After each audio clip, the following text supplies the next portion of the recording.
po. God bless. Okay. So, purihin ang Panginoon sa oras uli na ito na pinagkaloob sa bawat sa atin upang tayo patuloy na mag-aaral ng kanyang salita. At ang tatalakayin natin ay sa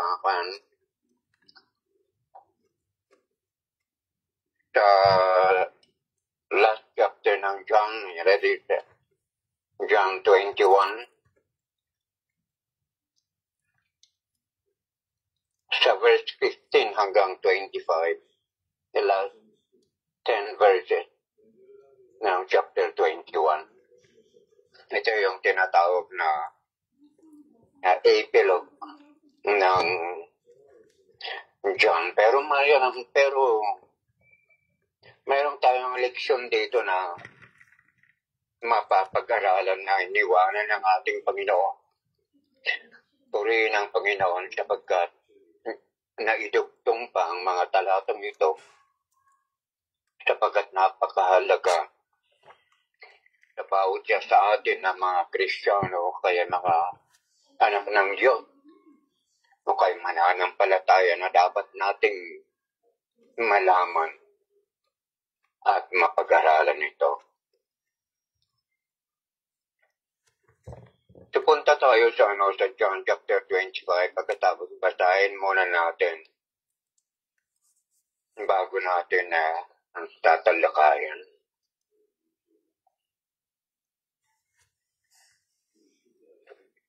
Basahin ko muna sa Tagalog, no?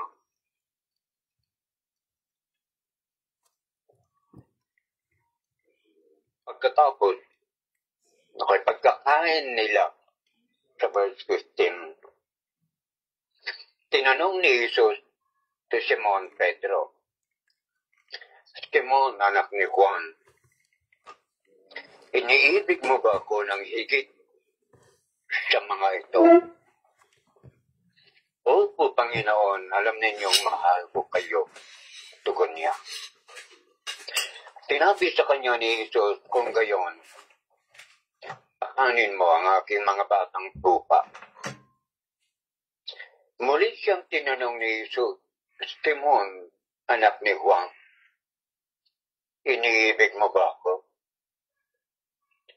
Sumagot si Pedro, Panginoon, alam po ninyong mahal ko kayo, sabi ni Jesus, alagaan mo ang aking mga tupa. Pangatlong ulit na tinanong siya ni Jesus, Simon, anak ni Juan, mahal mo ba ako? Nalungkot si Pedro sapagkat 3 beses siyang tinanong ng mahal mo ba ako? At sumagot siya, Panginoon, alam po ninyo ang lahat ng mga bagay. Alam ninyong mahal ko kayo. Sinabi sa kanya ni Jesus, pakanin mo ang aking mga tupa. Pagkatandaan mo nung bata ka pa, ikaw ay nagbibihis sa iyong sarili at pumupunta ka kung saan mo gusto. Ngunit pagtanda mo, iuunat mo ang iyong mga kamay at iba ang magbibihis sa iyo at dadalhin ka kung saan hindi mo gusto. Sinabi niya ito upang ipahiwatig kung paano mamatay si Pedro at kung paano niya luluwalhatiin ang Diyos. Pagkatapos, sinabi sa kanya ni Jesus, sumunod ka sa akin. Lumingon si Pedro at nakita niyang sumusunod ang alagad ng minamahal ni Jesus. Ang siyang humilig sa dibdib ni Jesus nang sila'y naghapunan, nagtanong, Panginoon, sino po ba ang nagkatanong sa iyo? Nang makita siya ni Pedro ay tinanong nito si Jesus, Panginoon, paano po naman ang taong ito? Tumagot si Jesus, kung nais kong mabuhay siya hanggang sa pagbalik ko, ano sa iyo? Sumunod ka sa akin. Kumalat sa mga kapatid sa pananampalatayang balitang hindi mamamatay ang alagad na ito. Ngunit hindi naman sinabi ni Jesus na hindi ka mamamatay, kundi kung nais kong mabuhay siya hanggang sa pagbalik ko, ano sa'yo? Siya ang alagad na nagpapatotoo tungkol sa mga bagay na ito. Siya rin ang sumulat ng mga ito at alam naming totoo ang kanyang pahayag. At marami pang ginawa Jesus na kung isusulat sa lahat, sa palagay ko'y hindi magkakasya kahit sa buong daigdig ang mga aklat na may susulat.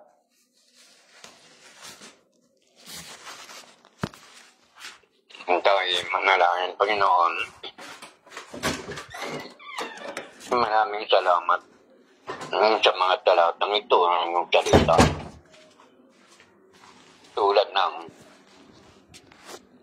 na-expect namin, Panginoon, alam namin na meron kang leksyon ang mahalaga na dapat naming matutunan sa huling mga talatang ito.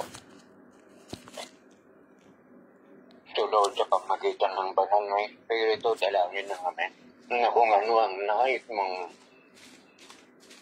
matutunan namin, Panginoon, kayong salita na aming tatalakay, ay ipaunawa ito ng iyong banal na Espiritu sa bawat isa. Kaya nailing namin ang patuloy niyang pagbukas sa aming mga puso at sa aming mga isipan. At hayaan mo, Diyos, na ang leksyon na aming matatanggap at malalaman may kapamuhay na at may turo na sa iba. So Lord, maraming salamat sa pangalan ni Jesus.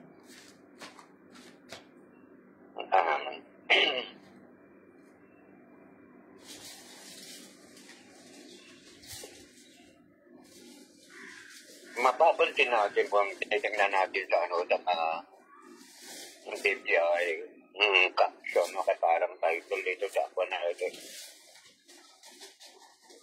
ay ang pangatlong pagpapakita ng ating Panginoon sa kanya mga alagad. Ang ating Panginoon nung siya ay muling nabuhay,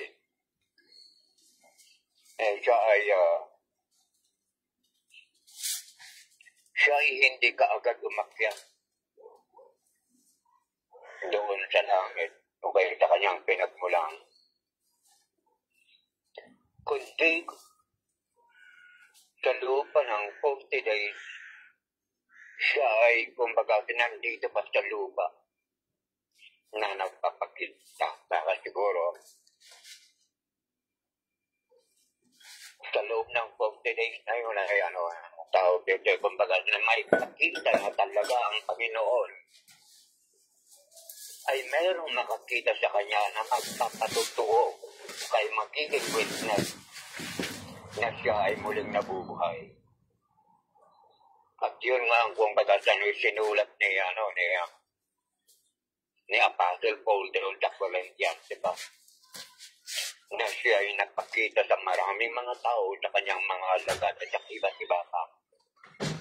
Na kumbaga sa ay magiging ebidensya sa pinalabas ng mga yung mga na Parisiyo, kay mga elders na nagsabi na kumbaga sabihin nyo na lang na ninakaw siya ng kanyang mga alagad. O kaya sabihin nyo na kumbaga hindi naman siya namatay. At siya kumbaga sa lumabas pagkatapos siya ay umalis. Ganon, di ba? Pero dito, katulad nga ng sinabi ko, I believe na yung rito ay para ipakita na siya ay muling nabuhay. At mind you, kumbaga may parang pa yan.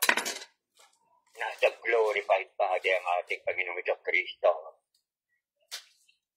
Kaya nga kumbaga sa anong tawag dito, si Tomas na Sinabi ng kanyang mga kasama na nakita namin ang Panginoon, pero sabi niya, hindi ako maniniwala.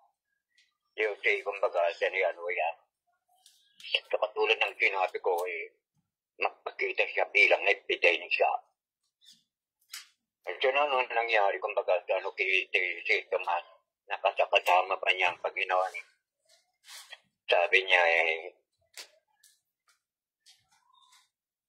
hindi ako maniniwala hanggat hindi ko maitusok ang aking daliri doon sa kanyang kamay. At ganoon din sa kanyang tagiliran, sapagkat alam niya na tinusok ang Panginoon sa tagiliran. Sugat at ganoon din sa kanyang kamay. Para kung baga, yan ay gusto kong proof, ganun niya. Nagpakita doon ang ating Panginoon. Doon na kay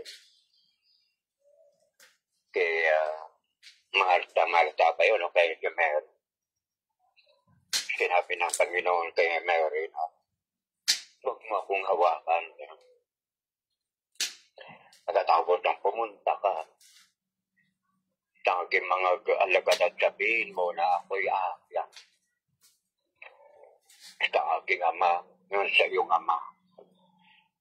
At umalis nga itong si Mary pagkatapos pumunta, sinabi niya sa kanyang mga alagad. At yun nagpakita ang ating Panginoon. Sabi ng Biblia, 3 times na nagpakita. At dito sa huling niyang pagpapakita, dito natin, baga katulad nga ng sinabi ko, nag-iwan pa siya. Ay po, baga pag titingnan ninyo, kasi nabasa ko na pag titingnan natin ito, yung last verse ng 30. Last verse ng chapter 20, parang yun ang isinulat ni Juan. Pero itong chapter 21, parang naiad lang raw. And it was not written by John. Hindi siyang nagsulat. No, naiad lang dito sa gospel na ito. Hindi si John ang nagsulat. Pero parang sinabi doon, di ba? But anyway, ganun yan kasi pagkasabi niya, yung magkasabi natin, nung sabi na dalakal first mo na,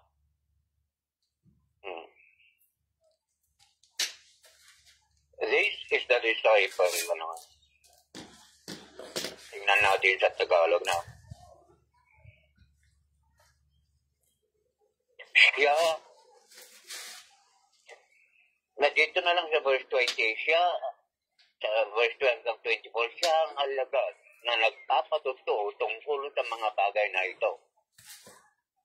Siya rin ang sumulat sa mga ito na alam naming totoo ang kanyang pahayag.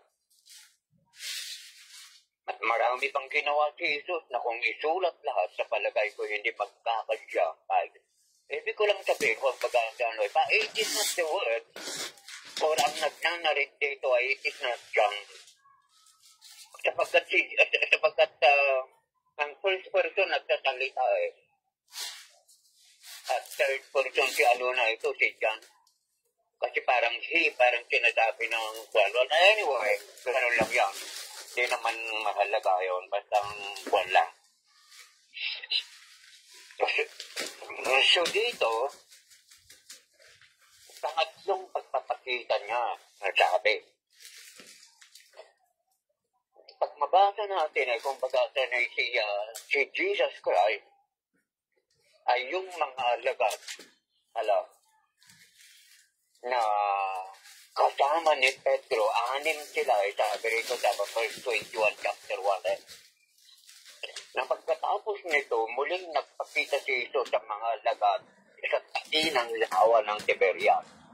At ganito ang nangyari, magkakasama sina Simon Pedro, Tomas na tinatawag na Kambal, Nathanael at taga-Cana Galilea, at ang anak ni Zebedeo at 2 pang alagad. So sinabi sa kanila ni Simon Pedro, mangingisda ako.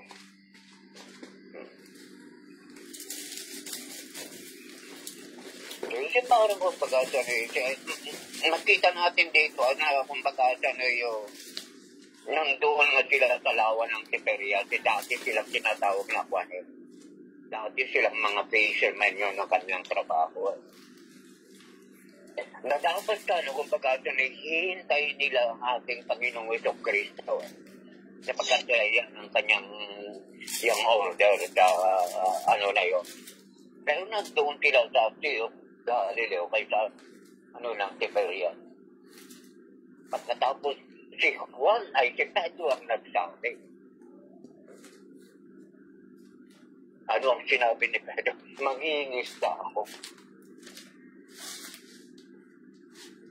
Di ba dapat na sila ay mag-commission sa Matthew? Mag-commission sila doon na kumbaga hahayos sila. Kasi yun ang kumbaga anuin ka ng Panginoon. Pero dito, wala itong si Pedro, sabi niya, hindi, babalik na lang ako sa pagiging mamamalakaya. Pero alam ninyo na kumbaga yung Jesus Christ trained them to be to be mga teachers, o kaya kumbaga na ikakapahayag mga evangelista. Kaya nga siya, mga disciple sila, siyempre nawala si Judas, pero nagkatapos na napalikan siya.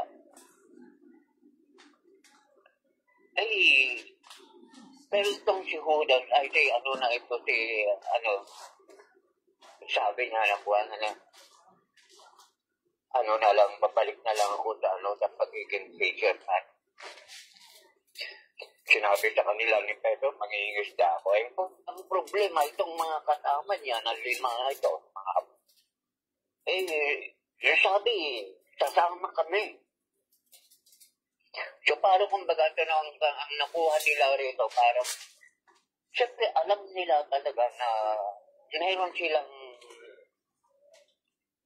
gagawin na yung mga ngaral, di ba? They will become disciples na Disciples sila. Then they will also have to disciple sila rin ang magiging witness sa ating Panginoon. Ay mga aral nung ipinangaral ng ating Panginoong Hesus Kristo. Kaya nga tinuruan niya sila at yun rin ang kanyang dapat ipangaral. Pero nga nagsabi o kayong dito sabi ni Juan na Pedro na kung maalala kasi natin, di ba, si Pedro kasi very self-confident siya, meron siyang kumpiyansa. Hindi ba, kumbaga, nung malapit na siyang mamatay, sabi niya na kumbaga kasi sabi ni Jesus Christ, na darating ang araw ng bawat siya sa inyo iiwanan ako parang gano'n. Lahat kayo, all of you, sabi pa niya doon sa kanyang sinabi nung sa upper room.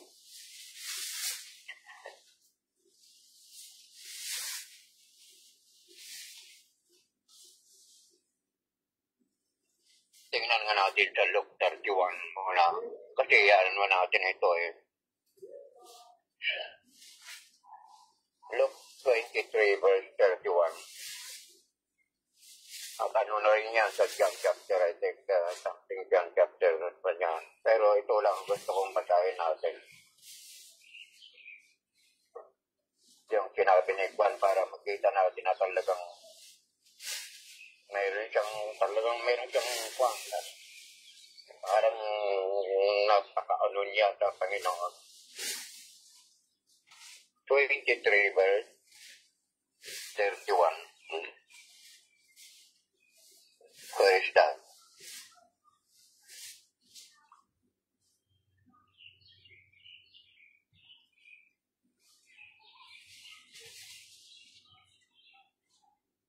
Luke 23 verse 31.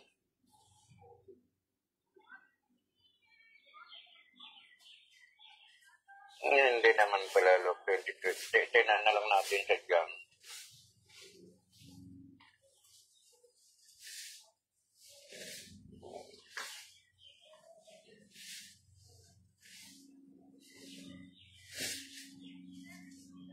Sa John chapter 13 yun, ano, basta yan ko lang, hindi ko maano yung kanya. Hindi ko maano yung talata, pero sabi niya rito na darating ang araw na siya iiwanan. Pero si Pedro ang nagsabi na, hindi, kung iiwanan ka man ng mga ito, kasi sabi ni Jesus, hindi na kayo makasunod, darating ang araw na hindi kayo makasunod, sabi mo lahat kayo, sabi ng tao. Mapukpok sila at magkilaya silang lahat. At sabi ni Pedro, hindi pwedeng mangyari yan. Bakit ako hindi makasunod sa'yo, sabi niya, pero alam, sunod ako sa'yo kahit matakamatayan po, sabi. Pagkatapos nung ano pa yung sabi niya na walang mangyayari sa ating Panginoon over my dead body. Parang gano'n. Parang mo pag-asa na parang mahal na mahal niya ang Panginoon. Talagang totoo siya. Ganyan ang kanyang ipinoproject. Pati sa kanyang mga kasamang mga disciples. Sinabi niya ito sa sa upper room nung parang kung pag-asa na yung meeting nila. Nung ang ating Panginoon malapit ng mapako sa krus. Di ba sinabi pa niya doon na Pedro, hindi magtitilaw ang manok. Ipagkakanulo mo ako, you will deny me 3 times, sabi niya ka na. So now, nangyari talaga yun, di ba? Nung ang ating Panginoong Kristo ay hinuli, pagkatapos tinutulture, pagkatapos may nagsabi na yung mga sundalo ba? Oo nga. Sinabi na kasama, pagkatapos sabi, hindi ako kasama, gano'n yun. Pagkatapos yung maiden, parang babae lang, nagsabi na kasama, gano'n, hindi ako kasama. Pagkatapos yung pangatlo, sabi niya parang kung pag-asano yun, parang kung pagay nag-swear pa parang nagsumpa Kung pag-asano ni pa, hindi ko kinakasihan ng taong yan, parang gano'n So dito lang kung pag-asano makita natin si Pedro na meron siyang self-confidence na talagang sincere, pero pagdating pala ng araw ay hindi naman pala niya nakaya, natakot pa rin pala siya sa kanyang buhay. Samantalang sabi niya, over my dead body, yung bagay, walang pwede man agad siya, parang gano'n. Pero alam natin talaga na kung pag-ano ay Jesus Christ discipled them na pakasol sila na kung pag-asa maging foundation ng church. You have not chosen me, I choose you, sabi pa ni Jesus Christ. Piliin niya silang mga apostles para kung pag-asa sila magpatuloy ng pangangarap. Kung pag-aakyat ng ating Panginoong Kristo. So, alam nila na yun ang kanilang gawain. Pero dito, nung ginawa ni Apostol Nico na yun, nung itinay nung tawag dito ni Pedro, itong si Jesus Christ, kung bagata rin nagkaroon na siya ng hiya. If not only hiya, kundi kung bagata rin parang turing niya sa kanyang sarili, like failure na siya. Kaya kung bagata na hindi na siya mahal ng ating Panginoong Kristo. Ganun yun. O yung halimbawa yung magiging discipler lang sila o kaya maging apostle lang sila ay parang hindi na binaliwalanan niya. Kaya yung pagsabi niya na babalik na lang ako sa pagiging fisherman. It is because of his failure. Na para bang kung pag-asa na'y wala ka. Kung halimbawa paso siya, hindi na ako kabilang. Wala nung kung pag-asa na'y wala nang trust ang Diyos ang Panginoon sa akin. Parang ganun yun. Kung meron mo, parang Baka merong pwedeng makarelate ng ganyan. Sa mga kung halimbawa sabihin natin mga pastor na kung baka nagkasala o di fell down o kaya nagkasala sila. Na kung minsan magkakaroon ng pagkanyang pag-iisip, pero dito natin magkita na kung talagang nilayunin ng Panginoon tayo, talagang itatayo ka niya para mag-fulfill yung kanyang layunin sa buhay mo para ka.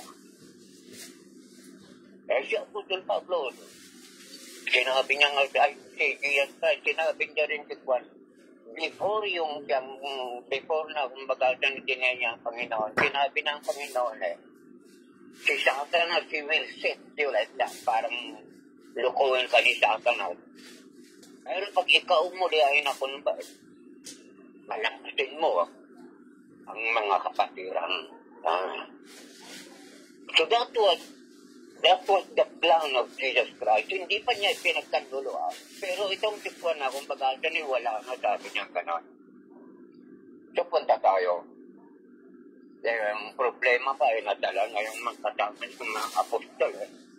Pinamalakayan na lang sila, pumunta na lang sila. At sabi, pumunta sila doon sa Sea of Tiberias. Tumakay sila sa boat, sa kanilang fishing boat. Pagkatapos kinano nila yung tawag dito, kanilang lambat. Magdamag wala silang nahuli. So umaga na yun, kung pagkata niya wala. Pabalik na sila doon sa beach, wala silang nahuli. Mayroon silang nakita na isang tao. Pagkatapos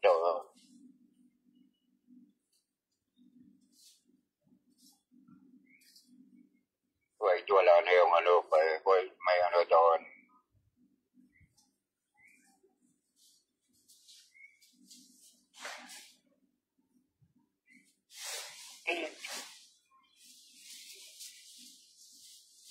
Itong kasi itong ginagamit kong deep dive, maliliit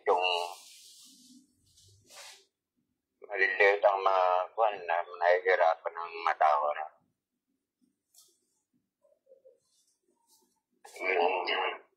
So basahin natin ang kwan yung talagang nangyayari. So malis na sila sa chapter 21 where I think. Kasi sabi mangingisda ako, sabi ni Pedro. And then sasama kami, sabi nila. So malis na sila sumakay sa isang bangka. Magdamag silang nangingisda, subalit walang silang nahuli. Nang mag-umadag ka na, tumayo si Jesus sa pampang. Ngunit kahit hindi na kilala, sinabi niya, mga anak, mayroon ba kayong huli? Wala po, sagot nila. Ihulog ninyo ang iyong lambat sa gawing kanan ng bangka at makakahuli kayo, sabi ni Jesus. So, inihulog nila ang lambat. Pagkatapos, hinila nila, pero hindi nila kayang hilahin, sabi rito, sa dami ng kanilang nahuli. So, sinabi kay Pedro ng alagad na minamahal ni Jesus. Sinabi kay Pedro ng alagad na minamahal ni Jesus, ang Panginoong yon. Nang marinig ni Simon na ang Panginoon niyo, ay nagsuot siya ng damit. Pagkatapos siya ay pagkatapos kasi nakahubad siya dati, pagkatapos kung bagay, nagsuot siya ng damit, pagkatapos lumutong na siya kaagad. Parang kung bagay nung malaman niya na Panginoon, ang Panginoon, wala pa sila sa dalampasigan kung unang siya, lumusong na siya, parang pinagpasan niya na makita kasi sabi ni John, ang Panginoon yon, Panginoon, malaman ni Pedro na yung Panginoon, yon ang kanyang ginawa. Pagkatapos una siyang kung pagkasa na nakalapit sa ating Panginoon. So ano ang sabi nang marinig ni Simon Pedro ng Panginoon yon, nagsuot siya ng damit dahil nakahubad siya noon at saka lumusong sa tubig. Dumating sa pampang na kasama niyang mga alagad sakay ng mga bangka at hila-hilang lambat na puno ng isda. Hindi sila gaanong malayo sa pampang at 90 metro ang lamang. Pagkaahon nila sa pampang ay nakita nila noon ang lalaking ang isdang iniihaw ng nagpapagong uling at isang tinapay. Magdala kayo rito ng ilang isdang nahuli ninyo, sabi ni Jesus. Kaya tumampa sa pangkal Simon Pedro at kanila sa pampangalambat at puno ng malalaking isda, 153. Hindi nasira ang lambat kahit ganun karami. Halik kayo at magkagahan tayo, sabi ni Jesus. Isang man sa mga alagad hindi nangahas na magtanong sa kanila, sapagkat alam nila na ang Panginoon. So lumapit si Jesus at kinuha ang tinapay binigay sa kanila. Ganon din ang kanyang mangginawa sa isda. Ito ang ikatlong pagpapakita ni Jesus sa mga alagad pagkatapos siya ay straight siya na kung bakit. Nakita nila na yun ang Panginoon. At sinabi niya, kumbaga, gano'y may huli. Pagkatapos pumunta sila, kinuha nila, kumuha sila ng dinala nila sa Panginoon. Pero pagpunta nila doon, sabi, meron ng isda, na kumbaga, doon nakaano na, nalilit siya na doon sa uling. At meron din kasamang tinapay. Pagkatapos kumain sila, nagbigay sa ating Panginoon ng kanilang pagkain, mga tinapay, parang inanong sa kanila. Pero lahat sila parang walang imig, parang pagkain na ano yun. Pagkain na parang kumakain na nung tinatawag yung rat, yung mga mouse. Pag kumakain yun, walang gano'n yun. Very silent. At hindi ko lang maunawaan kung bakit alam nila na yan ang Panginoon. Subalit hindi sila nag-imig, hindi nila tinatanong.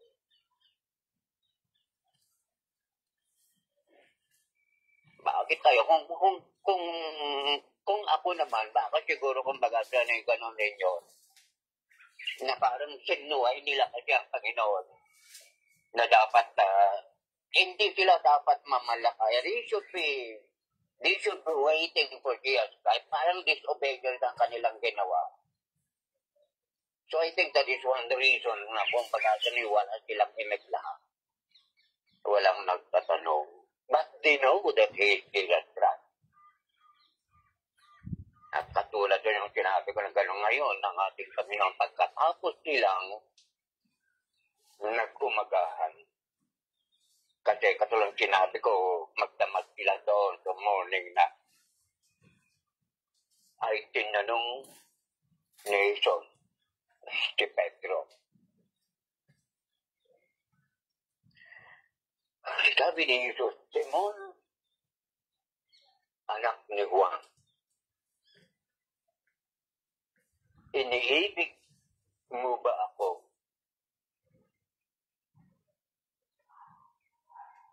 Nang higit sa mga ito.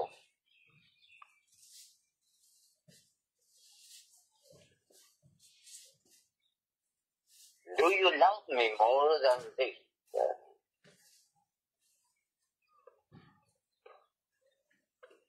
Tingnan natin. Talaga kung mag-asa na yun. Katulad ng sinabi ko, si Pedro, meron na siyang problema. Iba na yung kanyang iniisip. Pero alam natin na siya ang sinabi na pagkatapos mong kumbaga ma-restore. Sabi niya, palakasin mo ang mga kapatid, sabi ka.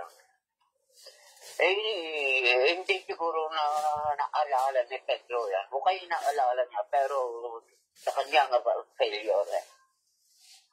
So yun ang ating Panginoon, kasi yung pag meron siyang plano sa bawat buhay ng isang tao, Sa bawat isa sa atin, merong kanya-kanyang plano.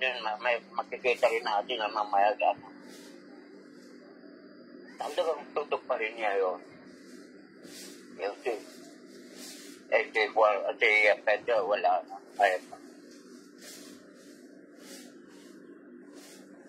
Kaya si Pedro kaagad ang kanyang kinarap.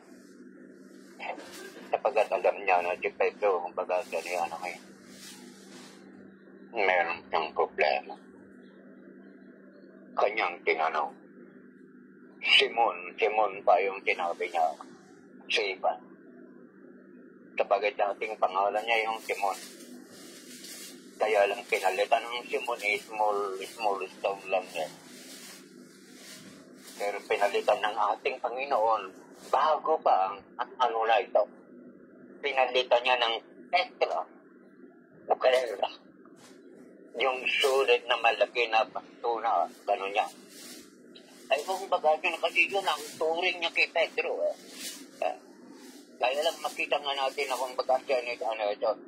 Yung bakit hindi Pedro yung tinabi niya? Stay back. Bargona or Tanaw. Diyos, mahal mo ba ako? Natulad ng mga ito. Simon, anak ni Juan, iniibig mo ba ako ng higit sa mga ito? Sabi ni Apostol Pedro, ang kanyang sagot opo, alam niyong mahal ko kayo, tugon niya. Opo, Panginoon, alam ninyong mahal ko kayo. Sinabi sa kanya ni Jesus, kung gayon, pakanin mo ang aking mga tupa, at dahil lang natin ito ng 6:15 at saka 17, kasi tatlong tanong yon. Muling tinanong ni Jesus, Simon, anak ni Juan, iniibig mo ba ako? Sumagot si Pedro, opo, Panginoon, alam ninyong mahal ko kayo. Sabi ni Jesus, alagaan mo ang aking mga tupa. Pangatlong ulit na tinanong siya ni Jesus, Simon, anak ni Juan, mahal mo ba ako? At ito na ang sagot ni Pedro. Nalungkot si Pedro. Pagkatatlong beses siyang tinanong ng mahal mo ako. At sumagot siya, sabi niya, Panginoon, alam po ninyo ang lahat ng bagay. Alam ninyong mahal ko kayo. So dito makikita natin, alam natin na si Pedro, itininay niya ang ating Panginoon 3 beses. At itong si Jesus Christ, kung bagay na yun, i-restore niya itong si Apostol Pedro. Na kung bagay para magkaroon uli ng confidence, so yung tinatawag, para hindi niya para hindi siya hilahin yung kanyang failure sa kanyang dami. So alam naman natin na kung bagay tungkol sa love, yung yung pagmamahal na sa Panginoon. Kasi pag sinabi niya kay siyempre pinakita niya Apostol Pedro ang kanyang pagmamahal kay Jesus Christ, di ba? Pagkatabi niya na walang mapwedeng manapit sa'yo, sabi ka. Ang totoo pa nga nung huli si Apostol Pablo, di ba pinutol niya yung Jesus Christ, pinutol niya yung tainga na yung malukod pa yun. Parang pagpapagkita niya talaga, protektahan niya si Jesus Christ. Dahil mahal niya talaga. So, totoo yun. Kaya si Jesus Christ, yun, nire-restore niya, pinapaalala niya. Kaya sinabi niya, iniibig mo ba ako? Nagaya ng pagmamahal mo sa mga ito. Mayroong problema sa kanyang salita na, do you love me more than this? May problema kung sino yung tinutukoy na grace. Kaya alam naman natin na doon sa Sea of Tiberias, nandoon sila. Meron yung mga kasama niyang apostles, ganun din, merong mga disciples doon na hindi na pangalanan. Pagkatapos mayroong isda at mayroong boat. Mayroong, kumbaga, mayroong anong tawag doon, yung lamba, mga ganun yun. Ano kayang tinutukoy ni Jesus Christ na, do you love me more than this? Eh, sabi ng iba, yung mga fish, dahil na marami silang nakuha. Eh, sabi naman ng iba, yung kanyang career na pagiging fisherman. Pero of course, ang totoo doon na this ay yung mga disciples o kayong mga apostles. Pero meron pa rin isang problema kasi dito sa Tagalog sa English ang pagkasabi doon. Sabi,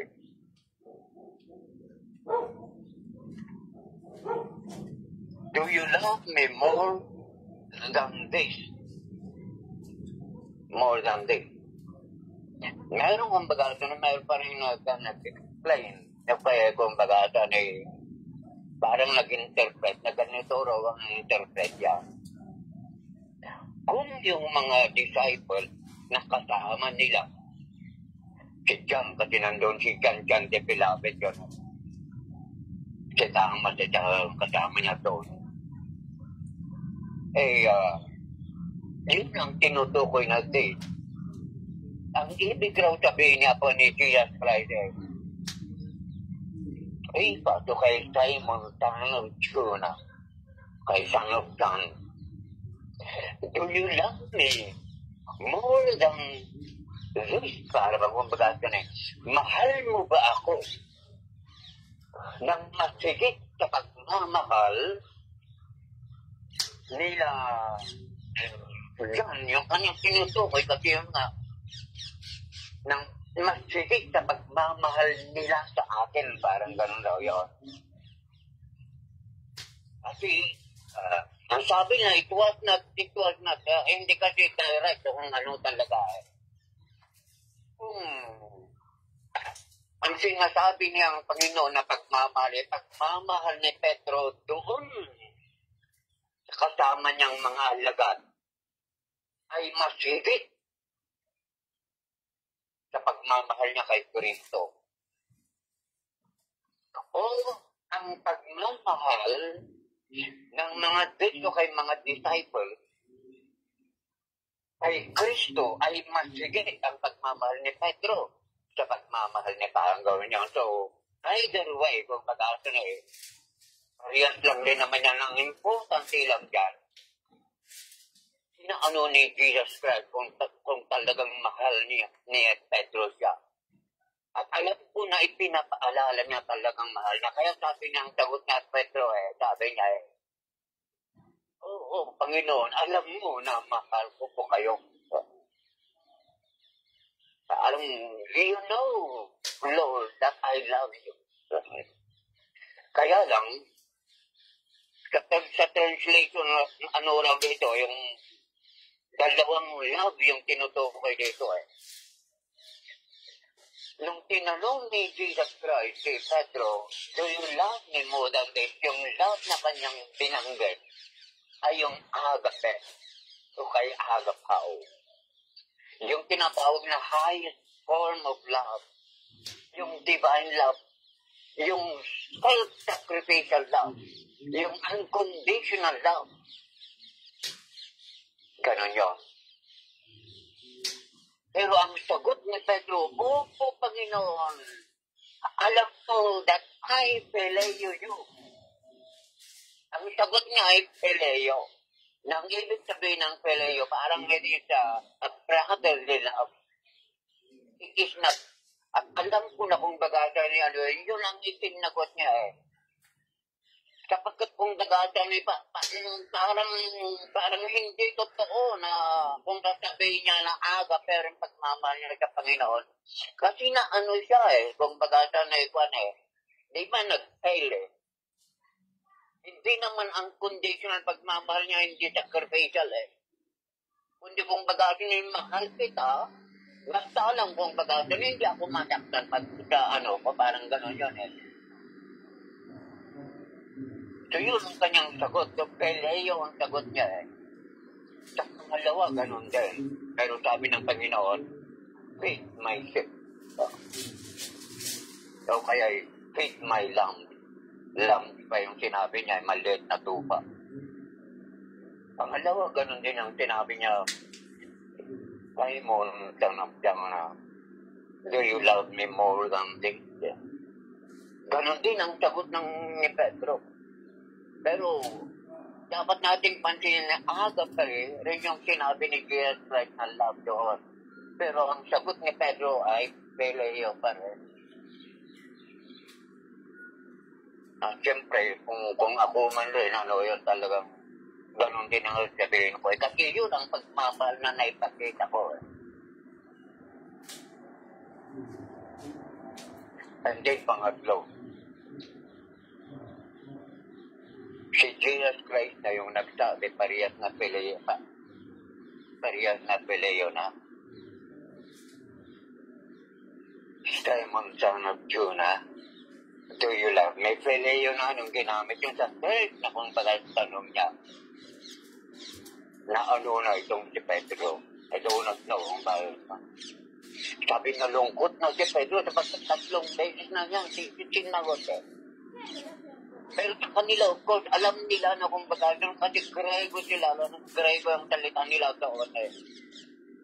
Matititin namin ni Apostol Pedro kung ano yung ginamit na term na love ni Jesus Christ eh.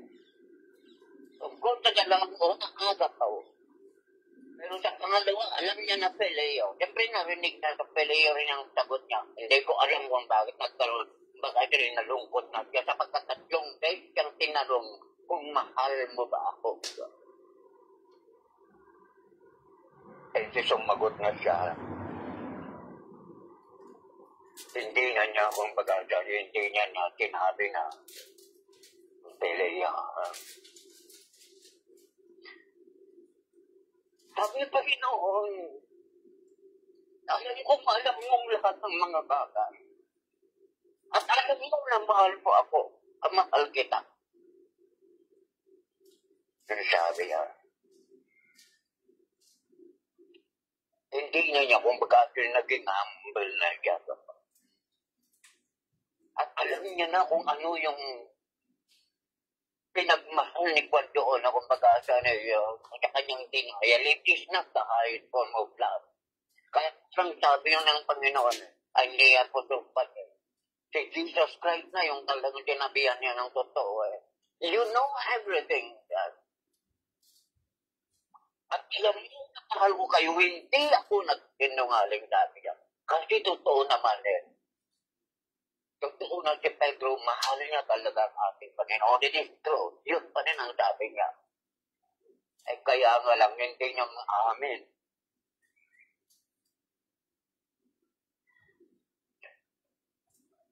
Na mahal niya ang Panginoon ng agape. Kasi hindi yun ang nakayag na ipinakita niya. So dito sa tatlong buwan na ito, mayroong question and answer eh. Pero palagi sinasabi na yung iba, feed my lamb, feed my sheep, feed my sheep. So dito mapapansin natin ang pinatuturo ni Apostol Paul dito, kung mahal mo ako, gano'n yun. Kung mahal mo ako, mahalin mo ang aking mga tupa. Dalawa ang makikita natin doon.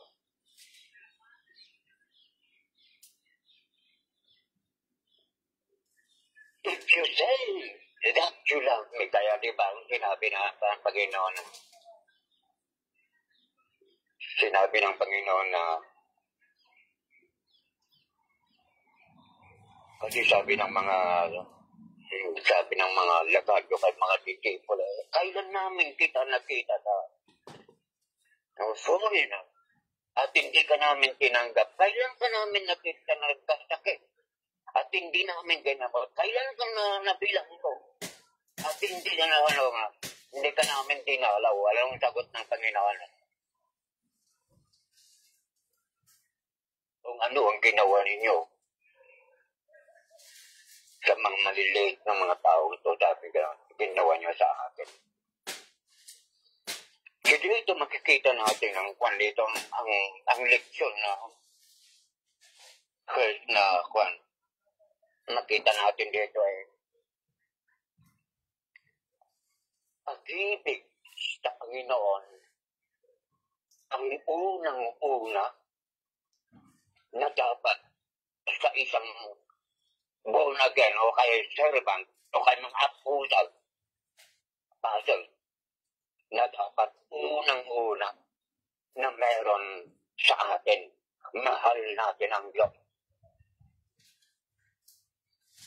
At kung mahal natin ang Diyos,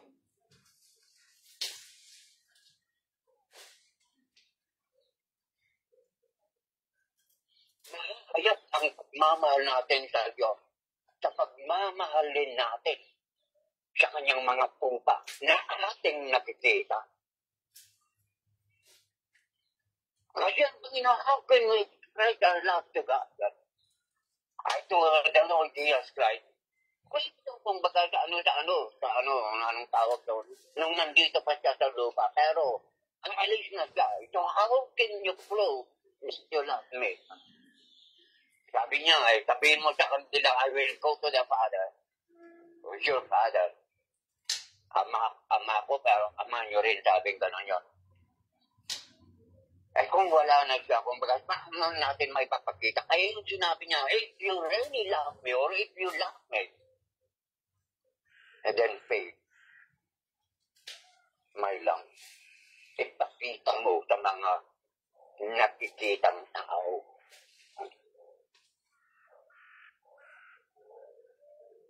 Pangalawa,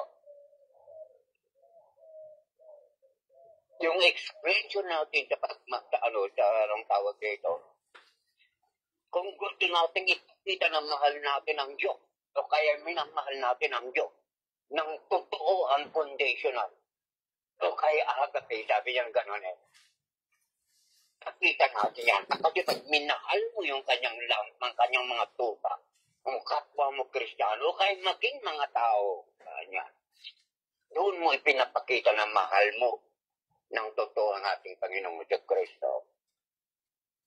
Pangalawa, ikaw ay kung bagato'y nagmamahal sa kapwa mo o kaya'y sa mga Kristiyano o kaya'y nagsaserve ka sa kanila.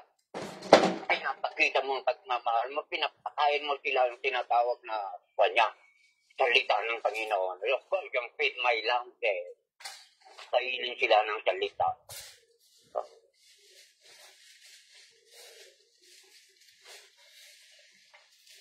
Kung baga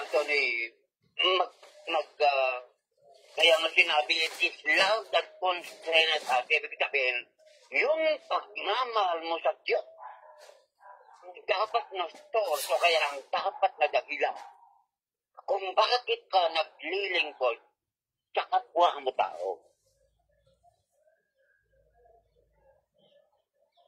Ngayon akong nabasa na si Juan Ron, sino ba yung kanya?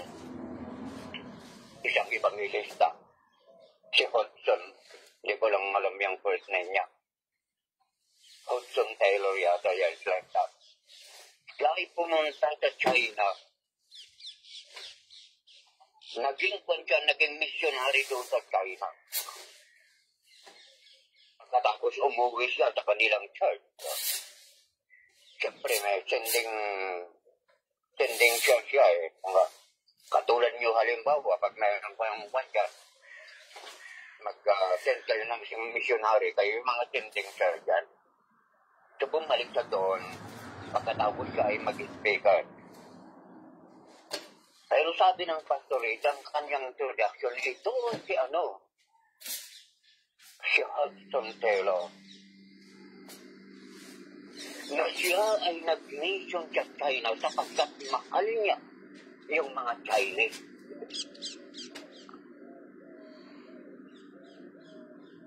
Pero nang nagsalita na si Hudson Taylor, sabi niya, mali. Ako ay pumunta sa China sapagkat mahal ko ang Diyos.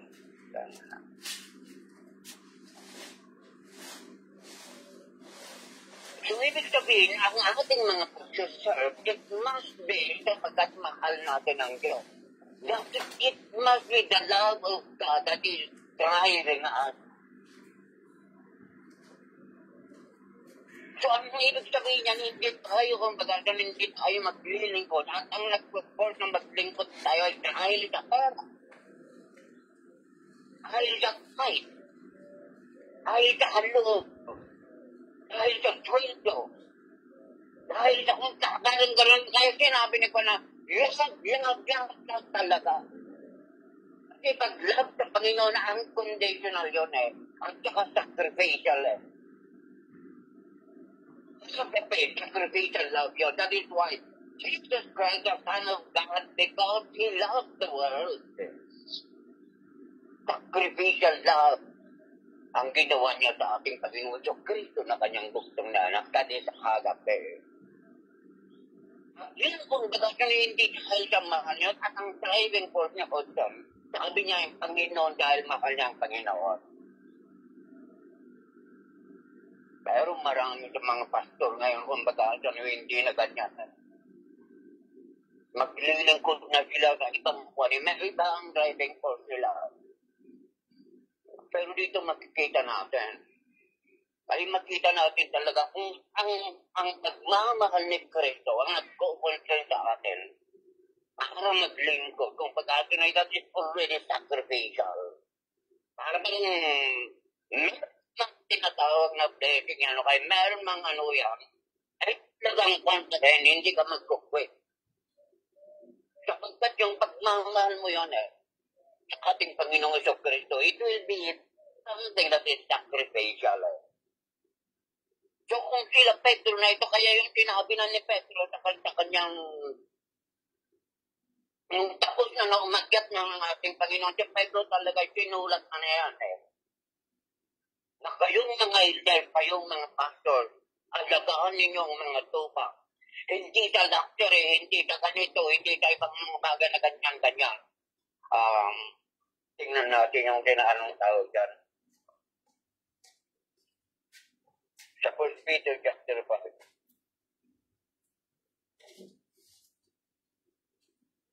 Nagkuto na si si Apostol Paul si Pastor. Kayo sinabi niya rin sa chapter 5 ng 1 Peter verse 1 hanggang 4.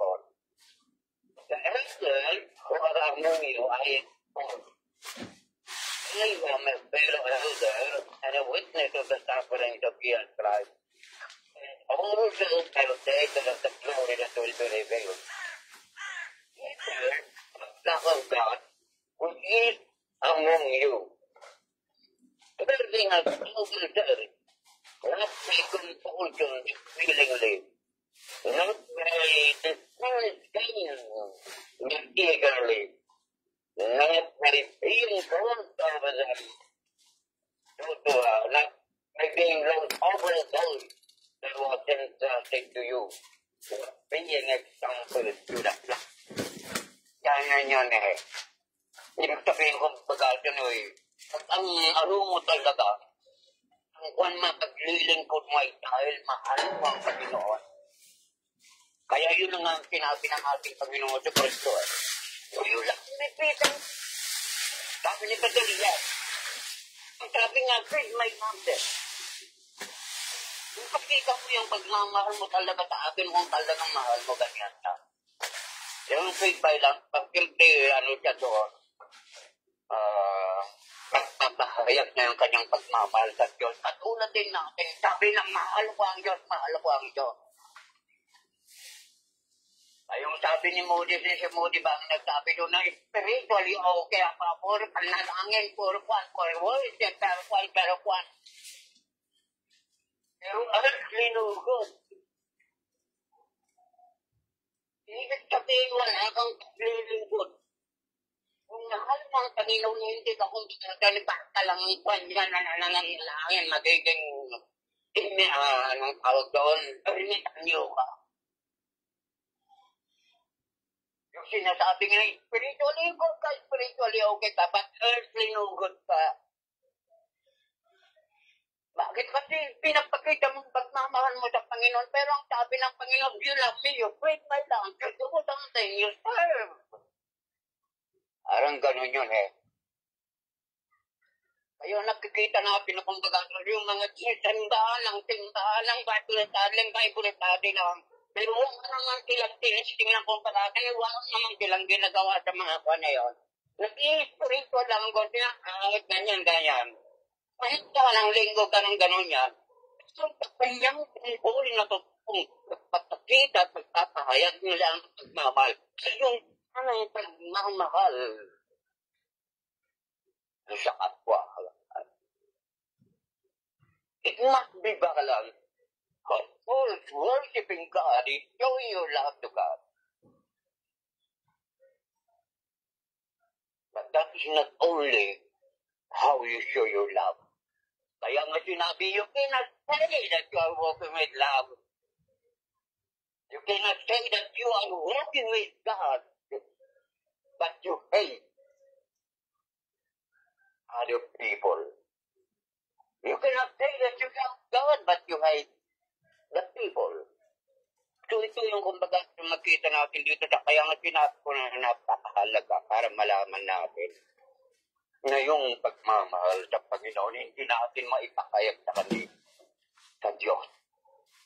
Eh kahit na sa pag-worship natin, minsan, luluha lang tao, gano'n niya. Pero pagdating sa pagtulong, dating sa pagpapakain, hindi lang naman tinatawag ng mga servant lang, kay mga apostles ang tinutukoy rito.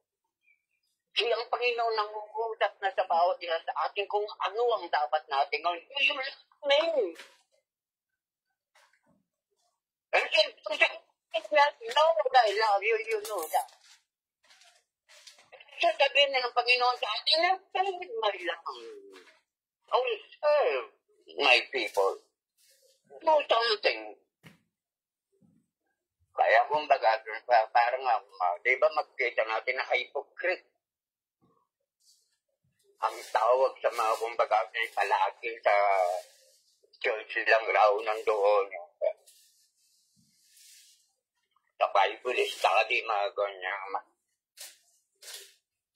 Puro spiritual ang kanyang lakad.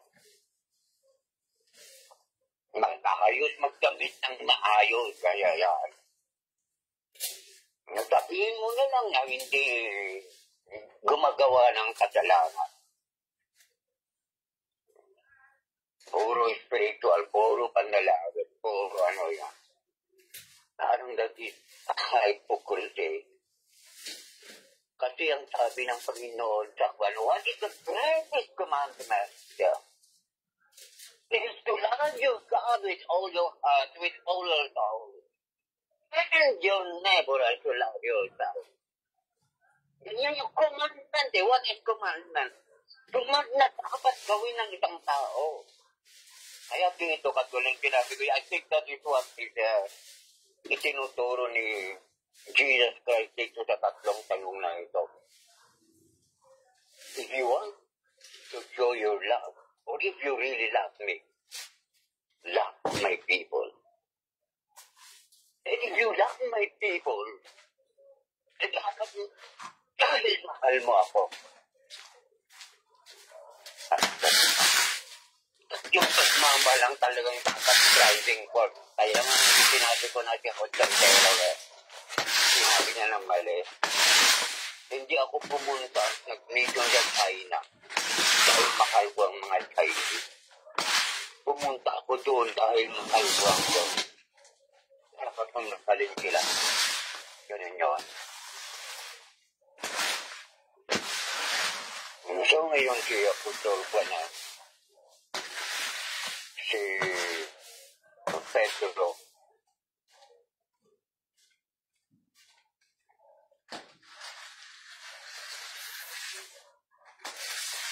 Tapos nang sinabi ni Juan yun, ay, pati nga ako kung pagkagan ay medyo natouch ako yung feeling ko, yung sagot talaga ni Pedro.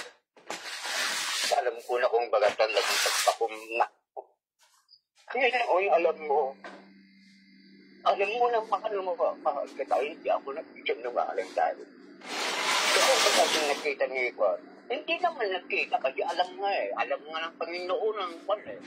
Sabi niya, alam mo lahat ng bagay, you are all just my Lord.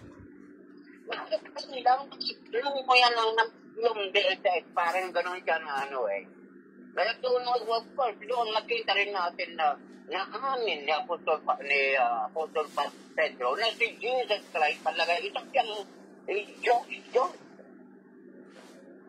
O anak ng Diyos na galing sa langit. O ay kumpisyente. Nalaman niyo na kumpisyente yung pagsabi na alam mo lahat ng mga bagay. Yung pagmamahal ko tayo, alam mo, kasi kailangan mo pang itanong-tanong. Parang gano'n yun. Ano pa rin ang sagot ni Jesus Christ, faith may lang. If you really love me,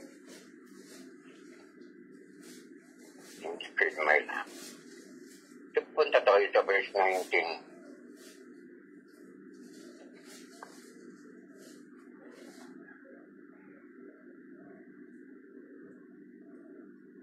Sa verse 19, sinabi sa kanya ni Jesus, pakanin mo ang aking mga tupa.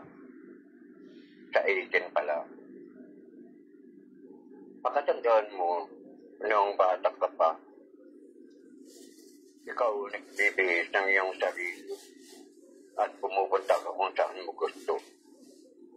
Ngunit pagtanda mo, iuunat mo ang iyong mga kamay at iba magbibihis sa iyo at dadalhin ka kung saan hindi mo gusto. Sinabi niya ito upang magpahiwatig kung paano mamatay si Pedro at kung paano niya luluwalhatiin ng Diyos. Pagkatapos sinabi sa kanya ni Jesus, sumunod ka sa akin. Pagkatapos lang sinabi ni Pedro na alam mo lahat. So doon makita na rin natin, ilagay natin ang ating sarili kay Pedro. Alam niya ang lahat. Totoo yan. Hindi exaggerated yung sabi ni Juan, because he is God. He is the Son of God. He is the Messiah. You know all things, sabi niya. Ayun, tapos na yun.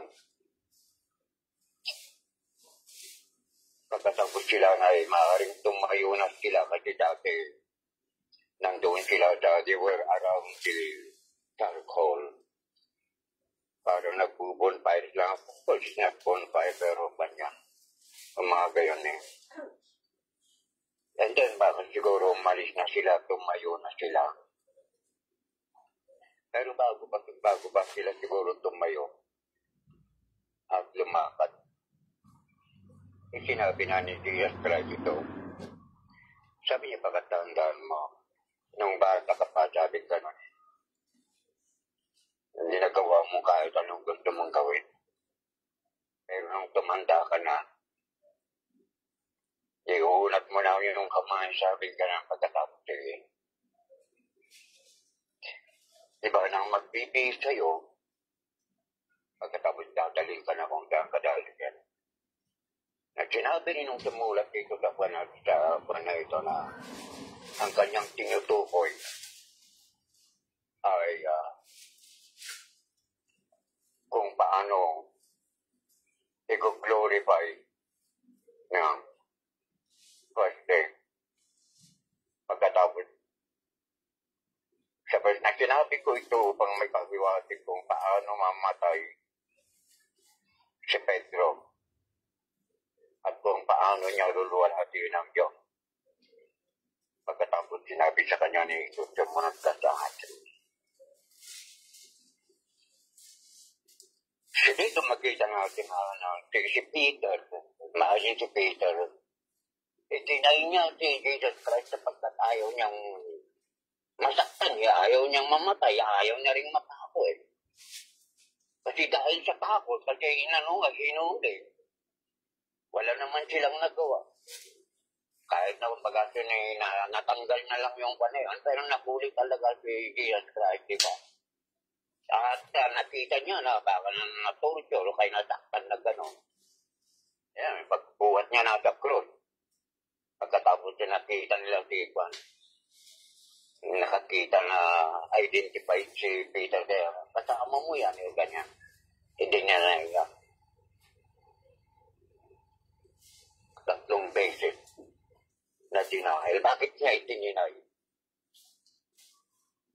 Kasi takot siyang mamatay. Pero dito, pinakiwatay ko kay sinabi na ni Jesus Christ ang mangyayari sa kanya kung paano niya mag-glorify ang ating Panginoon at sa pamagitan ng kanyang kamatayan. Nagiging martir. Kasi yung sabing iunat ang kanyang kamay, parang euphemism ng Roman euphemism yan eh. Na maalo sa krus eh. Maipako sa krus eh. Dadalhin kung saan kadalhin lang. Sabi ko, ayaw mo dalhin. Siyempre, ayaw na talaga mamatay. Pero dadalhin dahil. At yun ay dahil sa pagmamahal niya sa ating Panginoon na totoo na kayong sana sinabi na ng Panginoon, deny yourself, carry your cross, and follow me. Sabihin na, die. Yung deny na, ang bagas, empty yourself. Parang wala ka ng pag-aari, wala ka ng kwan. Sa Diyos yan, sa Diyos ka, ganyan yan. Deny yourself and follow me. Tinupad na ni Kwan yan. Apostol Pedro, tingnan na, kumbaga, hindi na siya Makita naman natin dito na walang nakatulak na reaction ni Peter dito Hindi alam natin na talagang anong tawag to, talagang alam ng Diyos. Siya rin lang naman nagsabi, alam mo ang lahat. Of course, kasama yun, pati ng future ko, alam mo, parang ganun yun. Yan, sinabi na ni Ezra, na kung pagkasa na you will be martyred. Yung Pedro, at sabi ng church history, yung kaya yung mga church fathers na siya raw talaga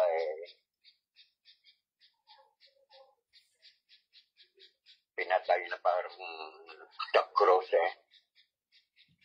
Ang cross ng ating Panginoon, baga sa ulo ay nasa taas Pero sabi niya na hindi ako karapat dapat na mamatay na katulad ng aking Panginoon. Kaya nga nangyari, sinuggest na kung mahal para kung bagasan ay sa paang nasa taas pagkatapos at babaang nasa ulo nasa baba.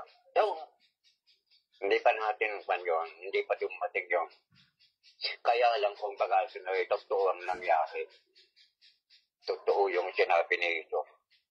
At yung pagkamatay niya, kung bagasan ay yung na nag-glorify ang ating Panginoong Kristo. Anong nag-glorify? Napatunayan niya talaga na kung bagasan ay kaya ang Panginoon bagasan papa. Siyempre pumalakpak kung bagasan niya. Very happy na sumalubong because he showed na kung bagasan ay paglingkuran siya dahil mahal siya na kahit pa kamatayan. Yun ang nung katulad sinabi ko na lang siya yung malis na baka siguro nauna si Jesus Christ or magkasabay sila si Jesus Christ, si Peter. Pero sumusunod si John, yung John na tinatawag na John the Beloved. Kaya ang sabi rito yung na-apostle na nagsabi kasi nakahilig siya sa Panginoon Pagkatapos sabi na sa yun, yung tinatawag sa upper room, sa kanilang communion Nakahilig si John the Beloved, hindi pinabanggit na John ang pangalan dito Iwan ko kung bakit. Nakahilig siya doon sa ating Panginoon, kaya ganyan nga Katulad kasi ang sabi nila na diyan naman sa Israel noon wala silang bangko na katulad ng bangko natin. Kaya pag kumain sila ay nakahilig sila. So si John, nakahilig yan at ang ulo niya sa praise ng ating Panginoon sa Kristo. Nung sabihin niya sa Kristo na merong magkakanulo sa akin, si siyempre narinig agad ni Juan yun kasi nasa break na eh. Sa dibdib niya eh, nakahilig sa dibdib ni J.S. Riding yan eh.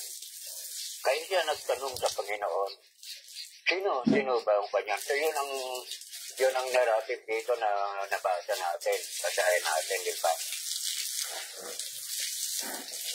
So, lumingon si Pedro sa verse 20 at nakita niyang sumusunod ang alagad na minamahal ni Jesus. Siyang humilig sa dibdib ni Jesus nang sila ay naghapunan at nagtanong, Panginoon, sino po ang magkakanulo sa inyo? Nang nakita siya ni Pedro ay tinanong nito si Jesus, Panginoon, paano po naman ang taong ito? Ang senaryo dyan, naglalakad na sila. Katulad ng sinabi ko, maaaring magkakasabay si Diaz Carayta at saka si Pedro. O kaya nauuna si Pedro, sumasunod si Cristo. O kaya si Cristo ang nauna, sumasunod si Pedro. Pero, John ay sumusunod. Kaya si Pedro, yun yun, ibig sabihin, kung baga ito na yun, nakapuko sila doon sa frente. Yung mingon, ibig sabihin, yung kanyang focus ay binaling na sa nakita na si John. At sabi niya, paano rin itong si Juan? Itong si John.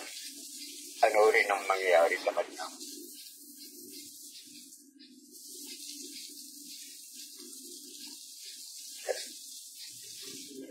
So doon, dahil ang sagot ni Jesus ay ang sagot ni Jesus ay parang, anong sagot mo? Anong sa'yo? Anong pakialam mo? Kung halimbawa, mabuhay ka sa pagdating ko. Ganyan ang sagot ni Jesus Christ. Pero ako'y naniniwala na itong si Peter sa akin comment ko lang ito. Siyempre, alam niya na siya'y mamamatay. Pagkatapos, nakita niya sila dyan, mahal niya ang Panginoon dyan.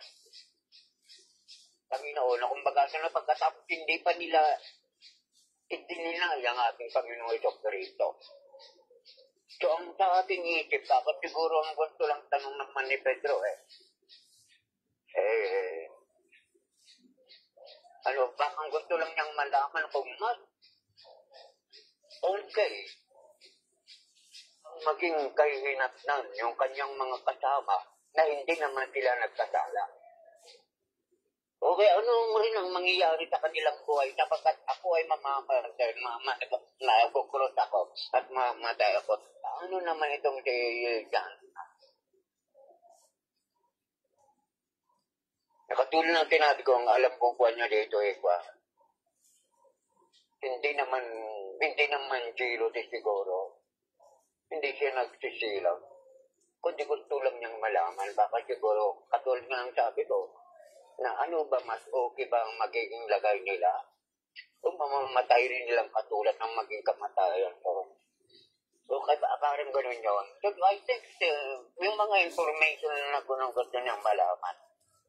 Pero makita natin ang sagot ng ating Panginoon. At kung meron naman tayong katanungang ganyan sa ating paglilingkod, tatanggapin natin itong sagot ng Panginoon. Alaki, ano sa'yo? Kung hayaan ko siyang mabuhay hanggang sa muli kong pagbalik. What is that to you? Sumunod ka sa akin.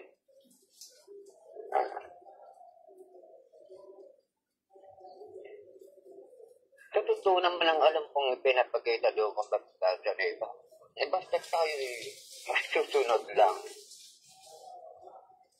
Ay i-fix natin ang ating eyes. I-fix natin ang ating focus sa ating Panginoong Kristo. Sa ating paglalakbay dito sa lupang ito. Kung servant tayo, kung baga, huwag ka nang tumingin sa iba, huwag mo nang silang alalahanin. Huwag mo nang ikumpara ang ano mo, kasi pare-parehas lang tayo. At ang Panginoon, meron siyang tinitinyo na maging future ng bawat isang kanyang mga anak. Kung kayo'y hindi mga anak, alam naman natin yung future nila, mapunta na sila sa impyerno. Pero tayo, tinatawag na habang nandito pa tayo sa buhay na ito, ang gusto ng Panginoon eh, huwag ka nang tumingin sa iba. I-focus mo na lang ang iyong tingin sa akin. Baka siguro, kung halimbawa, para masiyahan naman siya. Kung anong sasabihin ng Panginoon na mangyari doon siya. Eh kung sasabihin niya na hindi siya, ano ito? Kanya mamatayan hanggang sa kanyang pagtanda. Eh, siyempre, magsiyahan si Juan doon. No? Pero hindi na yun yung gusto ng ating Panginoon. Never mind that. Huwag mo na silang alalahanin kasi kung baga nasa ating kamay naman ang kanilang mga buhay.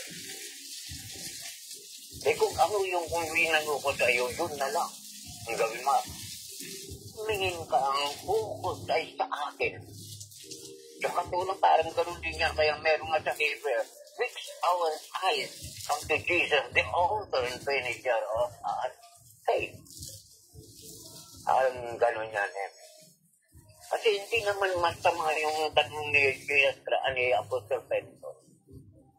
Kaya lang, kailangan tanggapin natin ang kanyang sagot ng ating Jesus Christ. So, katulad natin, ang bagaliyang naglilingkod tayo. Huwag na tayo kung bagay na anuya, parang maawa o kaya hindi maawa o kaya maalo ka sa kasama mo rin naglilingkod. Parang yung, hindi na rin makakatulong sa'yo. Hindi rin makakatulong sa'yo kahit malaman mo ka kung ano ang lagay mo. Dapat, kung bagay sa ano eh. Kasi, hawak rin naman ng Panginoon.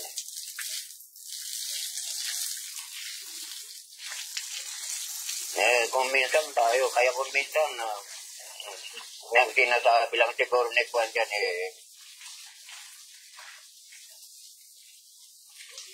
dapat kung mga ating bibig sa mga kapwa natin manggagawa.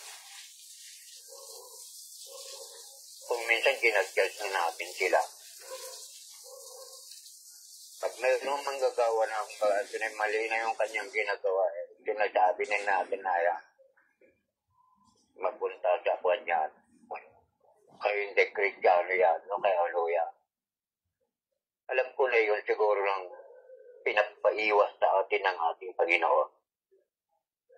Kumbaga, sa naiisa lang ang focus mo. Ang Diyos lang at ang Panginoon lang. At ang iyong trabaho.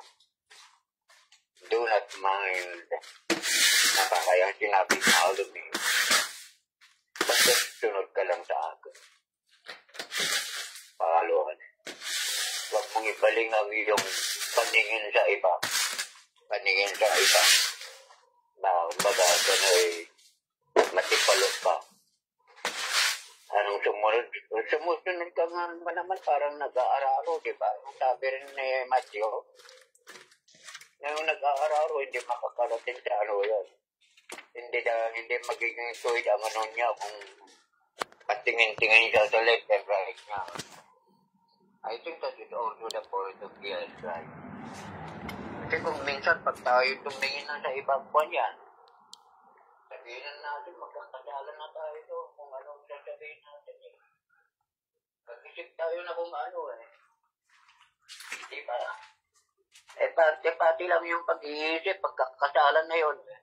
Kung mag-akusa tayo kahit sa isip lang, nag-heroinism eh, yan. So I think that is what Jesus Christ wants to avoid Peter. Huwag mo nang tumingin doon. Sumunod ka lang sa akin. Sa akin ka lang. Titingin. So now, meron pa tayong natirang mga talata.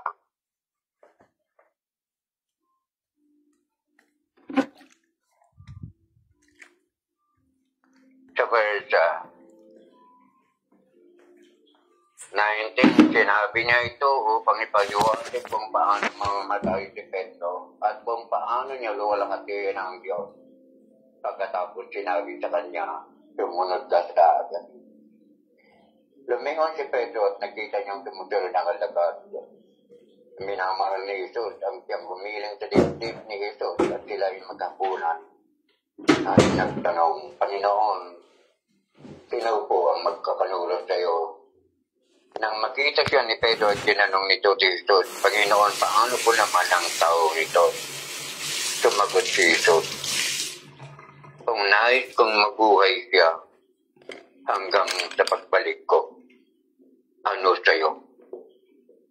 Sumunod ka sa akin.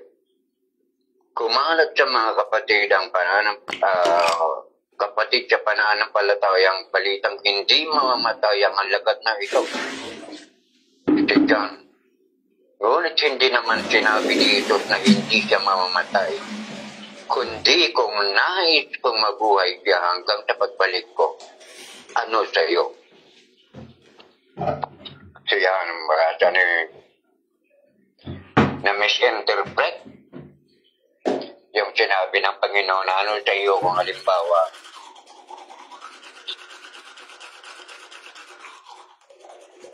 mabubuhay siya hanggang sa muli kong pagbalik. Ay yung interpretasyon ng mga nakarinig sa kanya ay hindi na raw mamamatay siya ng tao dito si John. Ito ganyan ang kumalat sa anong tawag dito sa Christian community siguro na wala na sila dito pero ganyan. Pero ang sabi ni ang sumulat dito, hindi naman sinabi ng Panginoon na hindi siya mamatay, kundi kung iibigin niya na siya ay mamamatay, anayan mo siya ay mabubuhay hanggang na pagbalik niya. Anong pakialam or what is that to you? Parang gano'n.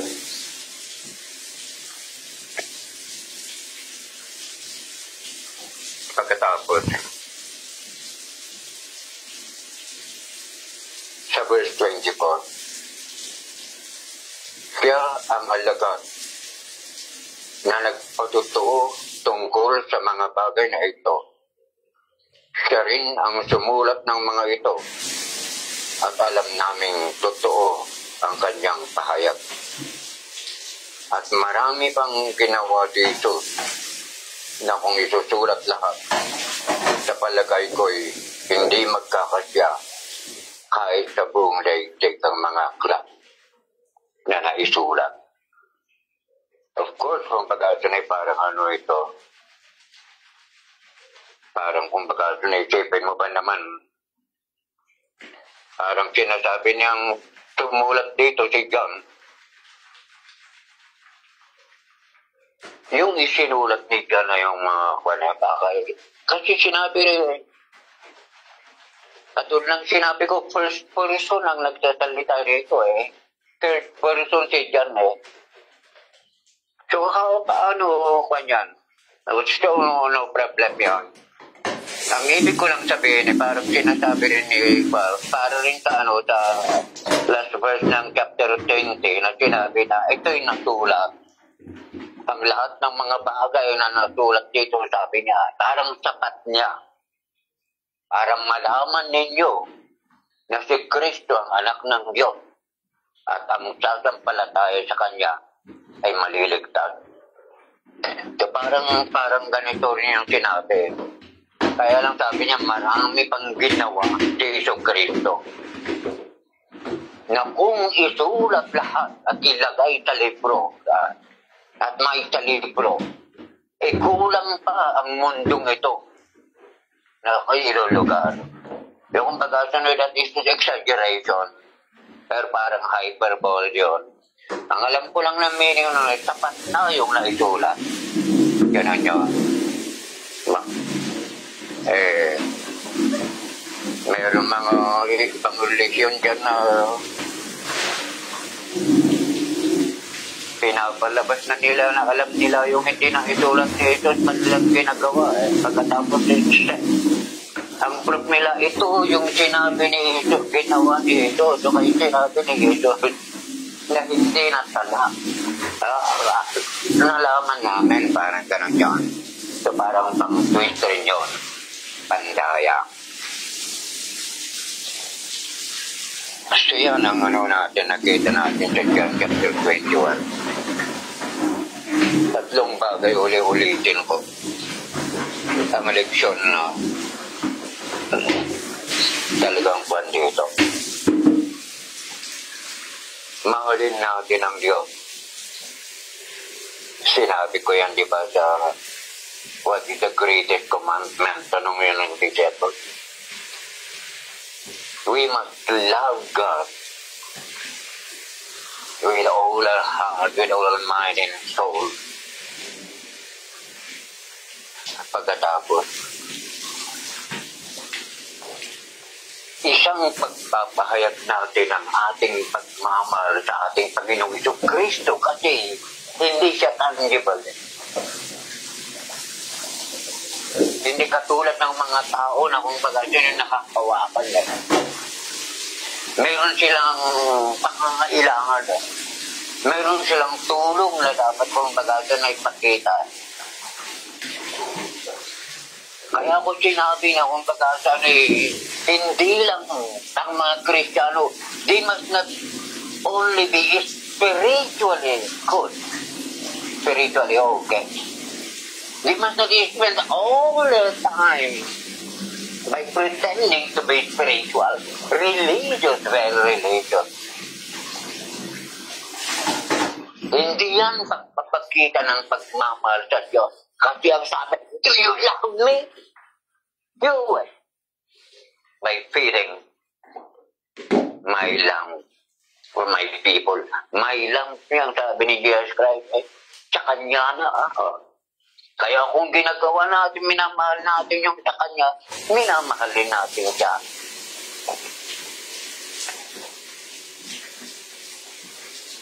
Ito, yun ang sinasabi ko pangalawa, patuloy ng sabi ko. Ang ating paglilingkod, it must be because we love God and we know that God loves us.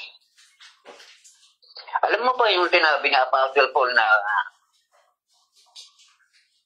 the love of God constrained us? Yung pagmamahal ng Diyos sa atin. Ang siyang kumbaga sa mag-constrain sa atin na gagawa ng mabuti.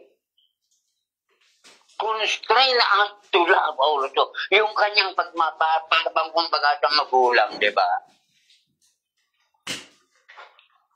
Pag meron kang magulang at meron kang mga kapatid,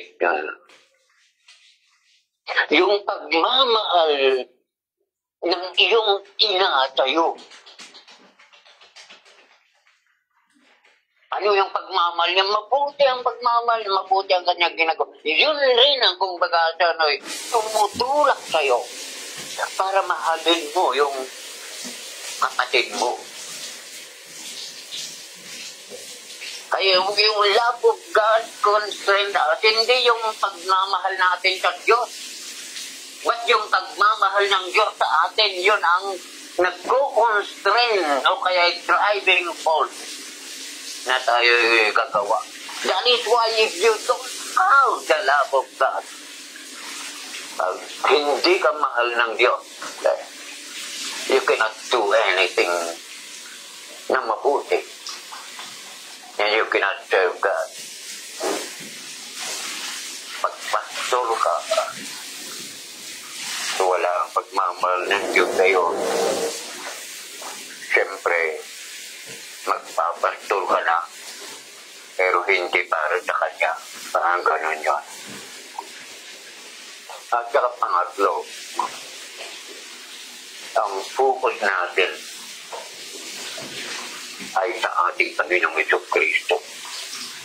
We must follow our Lord Jesus Christ with our eyes fixed sa Kanya, the author and finisher of our faith. Katulad ng sinabi ko, pag tumingin ka sa kabila, mai-influence ka. Mag-iiba ang feelings mo. Maaring maawa ka, mainis ka, ganyan sa iba. O kaya'y ma-influensya ka. Halimbawa, merong isang pastor dyan na prosperity, ganyan. Prosperity gospel na yung mga offering love, offering at saka tayo na ganyan eh. Inaano niya lahat. Kapag tumingin ka sa kanya, of course, baka ma-influence ka. Kaya sabi ni Cristo, do not mind anyone. But fix your eyes on me. If you follow me, sa akin ka lang mga hakbang mo ay kumbaga ay para sa akin lang. Lord, maraming salamat sa buhay ni Pedro. Marami kami natututunan.